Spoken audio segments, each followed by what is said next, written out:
l'histoire de Jennifer et Nathan, qui avaient 30 ans. Jennifer était une fille sportive, déterminée, et Nathan était un gars drôle, gentil et généreux. Ils venaient de se marier, et pour leur lune de miel, ils décidèrent de partir sur l'île de l'Amour, une île en plein cœur de l'océan Pacifique.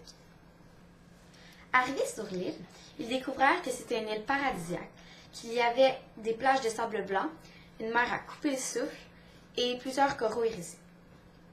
Il y avait de 10 à 15 maisons où 2 à 3 serviteurs servaient les visiteurs. Après 2 ou 3 jours, Jennifer était vraiment ravie. Comme elle était une sportive, elle décida au 3e matin de partir courir un peu plus tôt au centre de l'île où il y avait des pistes aménagées pour la course.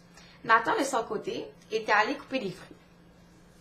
Jennifer commença à courir et elle se sentait un peu bizarre. Elle n'était peut-être pas assez réchauffée.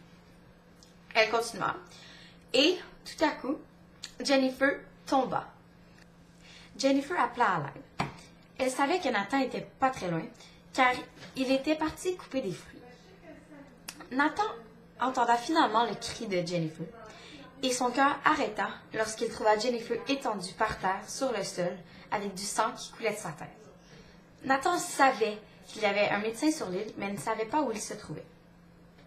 Il décida donc de prendre Jennifer dans ses bras et partit à la course pour rentrer dans sa maison et voir les 2 serviteurs. Un des 2 serviteurs lui dit que le docteur se trouvait à la 9e maison, au bout, à droite. Nathan prenant un vélo qui était à sa disposition et roula avec Jennifer sur son dos.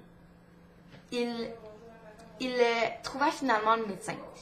Et le médecin ne comprenait pas tout de suite, car il parlait dans une autre langue. Nathan lui expliqua avec des gestes et des signes pour lui montrer que Jennifer était vraiment mal en point. Le docteur comprit qu'il devait agir vite.